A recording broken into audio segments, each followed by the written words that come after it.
ये जो आप टमाटर देख रहे हैं ये है सिजेंटा साहो। और इसको हमने बिना मल्चिंग में किए हैं। बिना मल्चिंग में होने के बावजूद भी ये बहुत अच्छा ग्रोथ किया हुआ है, शानदार तरीके से सेटिंग भी है। ये एक देखते हैं हमारा चुनौती भरा जो इसमें टमाटर में जो वायरस लगते हैं वो ये है। तो इसको कंट्रोल करने के लिए बहुत सिंपली इसमें कैल्शियम का स्प्रे होना ज़रूरी है। और दूसरी चीज़ 0/34 का स्प्रे आप करते रहिए माइक्रोन्यूट्रिएंट, ये दिक्कत नहीं आएगी। नमी बना कर रखे, अधिक नमी बनाने से फंगस बढ़ेगा, तो ज़्यादा नमी भी नहीं रखनी है।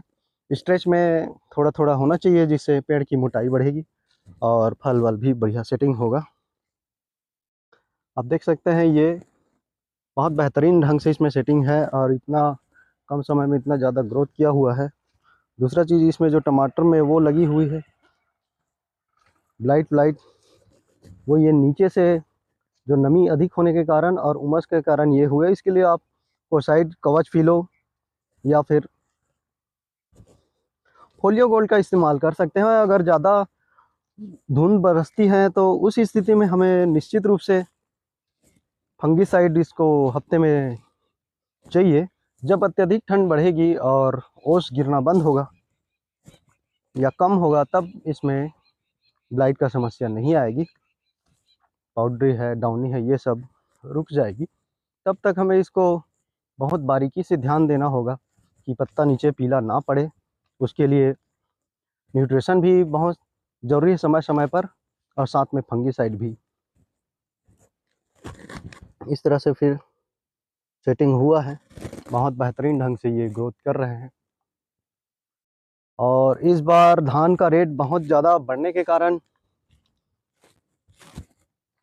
किसान भाई लोग टमाटर का खेती हमारे एरिया में कम किए हुए हैं। उस हिसाब से मार्केट में अच्छा रेट मिलेगा।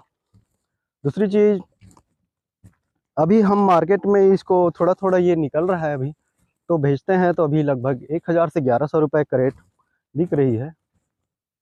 तो इस बार रेट रहने का चांसेस है। तो अपने टमाटर जो अभी लगे हुए हैं उन किसान भाइयों के लिए बहुत अच्छे से ध्यान देने की ज़रूरत है, क्योंकि इस बार रेट ज़रूर रहेगा ऐसा अनुमान है। क्योंकि हर गांव में, हमारे एरिया में छत्तीसगढ़ में हर गांव में टमाटर का एरिया घटा हुआ है। जो समझदार और रिस्क लेने वाले किसान हैं वही ने एरिया बढ़ाया है, बाकी तो मैक्सिमम किसानों ने टमाटर का खेती ही छोड़ दिया रेट ना मिलने के कारण। और इसमें एक्सपेंसेस बहुत ज़्यादा हो जाते हैं। एक्सपेंसेस होने का मुख्य कारण है बिना मल्चिंग के खेती करना और बिना ड्रिप के खेती करना, उत्पादन उतना नहीं ले पाना महंगाई के हिसाब से।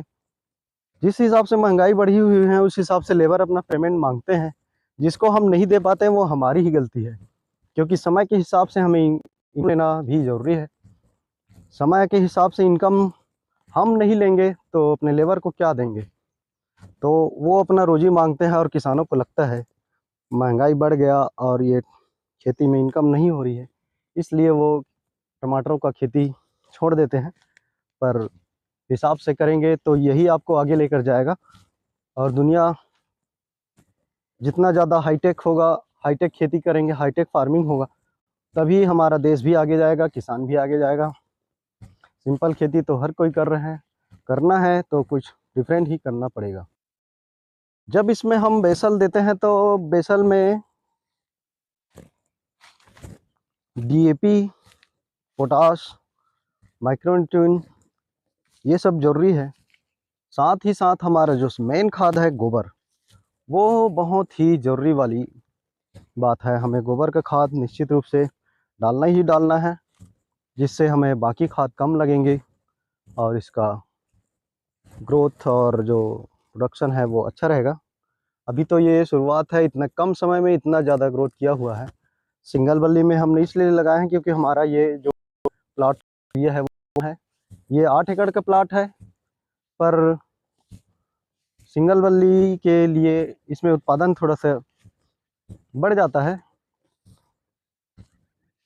और ग्रोथ उतना